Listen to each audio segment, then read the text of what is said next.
Сәлеметсіздер ме оқушылар? Шаттық шеңберіне тұра қойыңдар.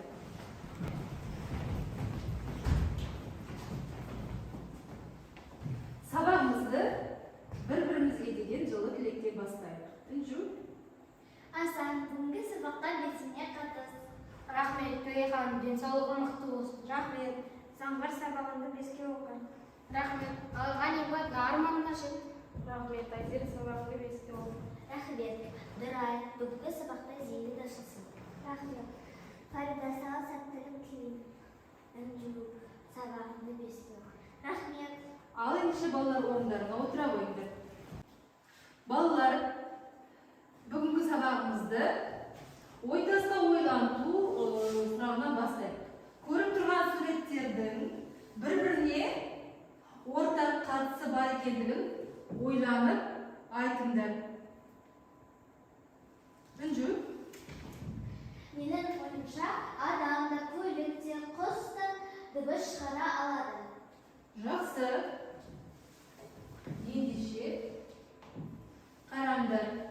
Айналамызды қоршаған ортада күнделікті өмірімізде түрлі дыбыстарды естиміз, бірақ адамның аузынан шыққан дыбыстар арқылы ғана бір-бірімізді түсініп қарым-қатынас жасаймыз, пікірлесеміз, ой бөлісеміз. Ендеше тіл дыбыстарының шығу туралы бейнебаянмен танысып көрейік.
Балалар, дәптерлерді ашып, бүгінгі күнмен сабақтың тақырыбын жазып қойыңдар. Бүгін қыркүйектің 6-сы сынып жұмысы сабақтың тақырыбы дыбыс деген не? Дыбыс және әріп.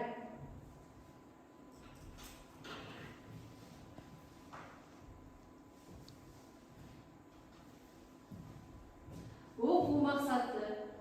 Біз мәтіндегі негізгі және қосымша ақпаратты анықтаймыз. Және дыбыс пен әріпке тән ерекшеліктермен танысатын боламыз.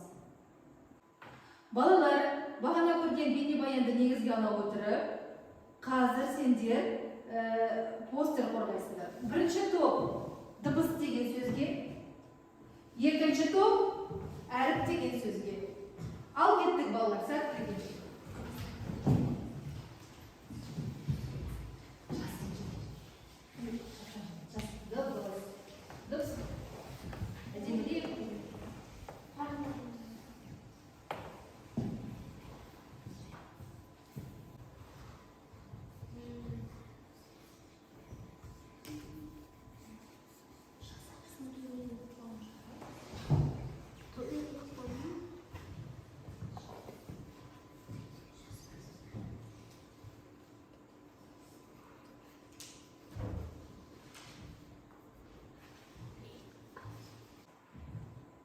Бірінші топ өз постерлеріңді қорғаңыздар. Дыбыс дыбыстау мүшелері арқылы жасалады. Және де біз оны әріп түрінде жазамыз және естиміз. Жақсы. Ендеше бірінші топтың жұмысын бағалай қойыңдар. Келесі Айзере екінші топтың постерін қорғай қой. Әріп ол әріп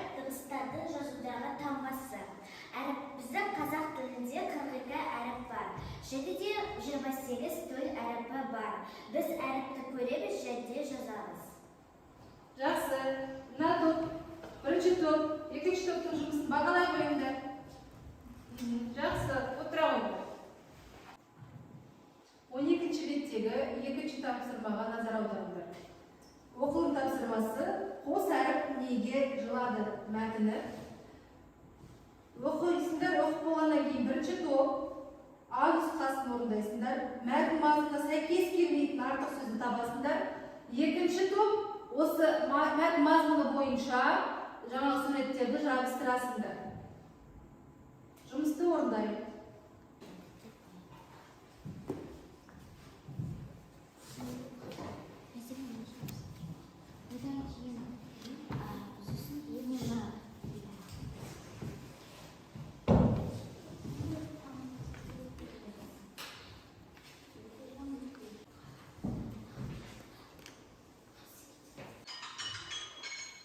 Ал балалар, сендерге берілген уақыт аяқталды. Қазір бірінші топ. Қай сөз береміз? Оқиға мектепте өтіп жатыр, көшеде өтіп жатыр деген сөз артық. Жақсы. Фарида. Әріптер жылап отыр, дыбыстар деген сөз артық. Керемет. Үшінші Төрехан. айыру белгісі дыбысты таңбаламайды. Артық сөз. Артық сөз таңбалайды. Жақсы. Жаңғар. Жіңішкелік белгісі дауыссыз дыбыстың жіңішке айтылуына қызмет етеді. Артық сөз мақсаттың. Жақсы. Керемет. Ендеше екінші топқа сөз берейік. Ортаға үнжу шығу.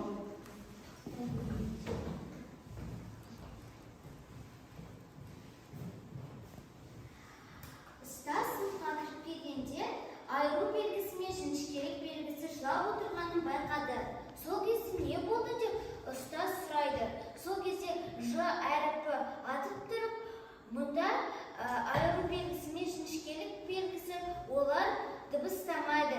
Және олар әр дыбысқа жатпайды деді. Сол кезде мұғалім күліп қалып, неге олай айтасың? Олай емес, мұндағы бұлар көптеген сөздерге керек. Себебі бұндағы мысалы мына жердегі коньки, батальон деген сөздерде кездеседі. Сол кезде айыру белгісі мен жіңішкелік белгісі күледі. Сол кезде қоңырау соғылады. Жақсы. Ал ендеше балалар, екі жұмысты бағалайық. Бірінші топтың жұмысын бағалай қойыңдар балалар. Қане? Ортаға қарай көрсете ғой. Бірінші топ, екінші топтың жұмысын қалай бағалайсыңдар? Керемет. Ал ендеше үнжі осы мәтін бойынша жалпы қандай қорытынды жасаймыз? Мұндағы алфавитте 42 әріп бар, және де айыру белгісі мен жіңішкелік белгісі дыбысқа жатпайды. Жақсы, отыра ғой. Қазір балалар аудио мәтінді тыңдаймын. Хайуанаттардың тілі. Жануарлардың тілі адамның тіліне ұқсамайды. Дегенмен жануарлар тілі де хабар жеткізумен түсінісу қызметін атқарады.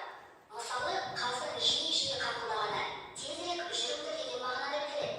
Ал ұзағырақ қаңқылдағаны, мына жерде жел бар, біраз аялдайық дегені. Белгілі болса, басын, тұмсығы мен құлағын қимылдатып, ыммен сөйлеседі. Олар осы әдіспен көңіл күйлерін де өте жақсы білдіреді. Қазіргі таңда тілдің бас, тұмсық, құлақ қимылдарының беретін 19 түрлі мағынасы белгілі. Жануарлардың ішінде тілдесу жүйесі ерекше дамығаны дельфиндер.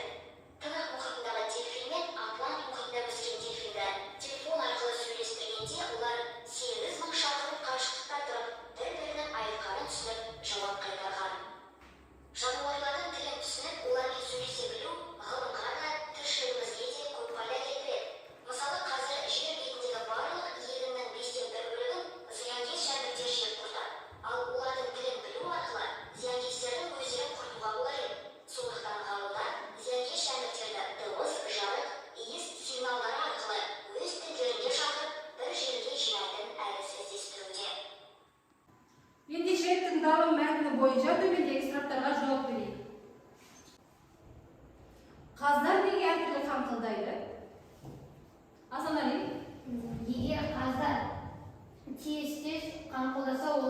жат не тез тез жүріңдер деген мағынаны білдіреді. Ал қаздар ұзақ асықпай қаңқылдаса олар жақын маңайда жем бар деген мағынаны білдіреді. Жақсы, отыра ғой.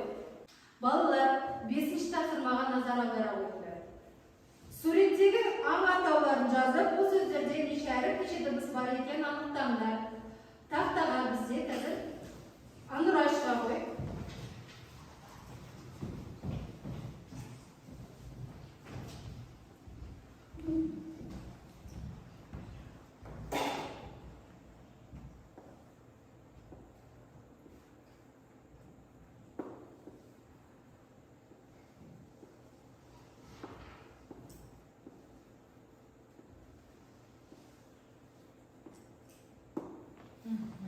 Аю деген сөзде 2 әріп, 3 дыбыс бар. Жақсы, керемет, отыра ғой. Келесі сөзге. Асанали келе ғой.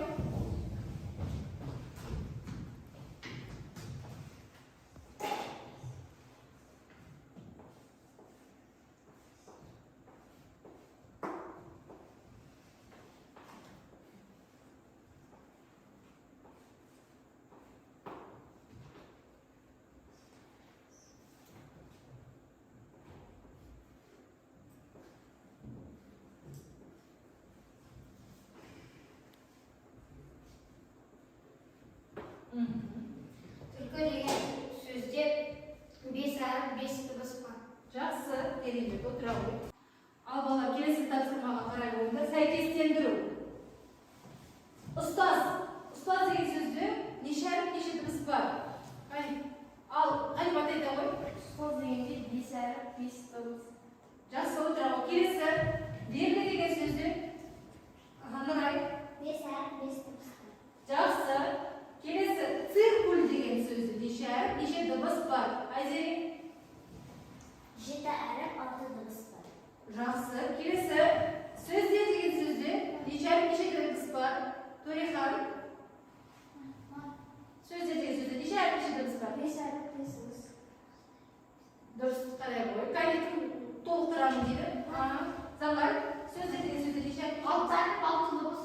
Жақсы, отыра ғой. Коньки деген сөзді үнжу. 6 әріп, 5 дыбыс. Жақсы.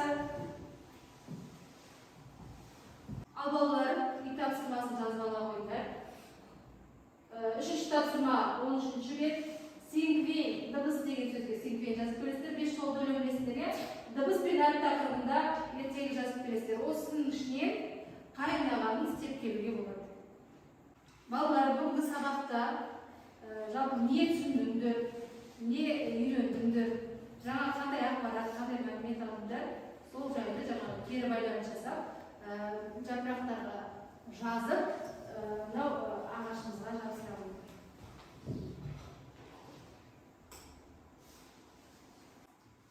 Балалар, бүгінгі сабағымызға кері байланыс жасай қойайық.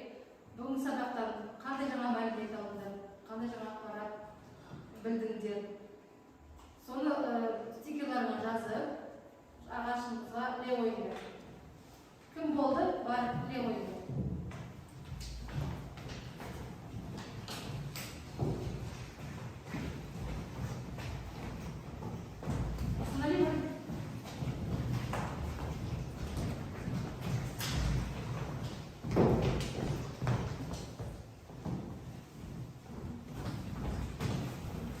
Балалар, бүгінгі сабағымызды қорытындылайық.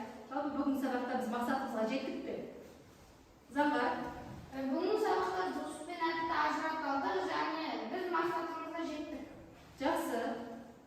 Балалар, бүгін біз сабағымызға мақсатымызға жеттік. Бүгінгі сабақта бізде інжу 10 балл, Заңғар 10 балл, Айзере 10 балл, Асанали 6 балл, Ғалимат 5 балл, Нұрай 7 балл, Фарида 7 балл, және Төрехан 6 балл. Ендеше балалар, бүгінгі сабағымыз аяқталды. Сау болыңдар.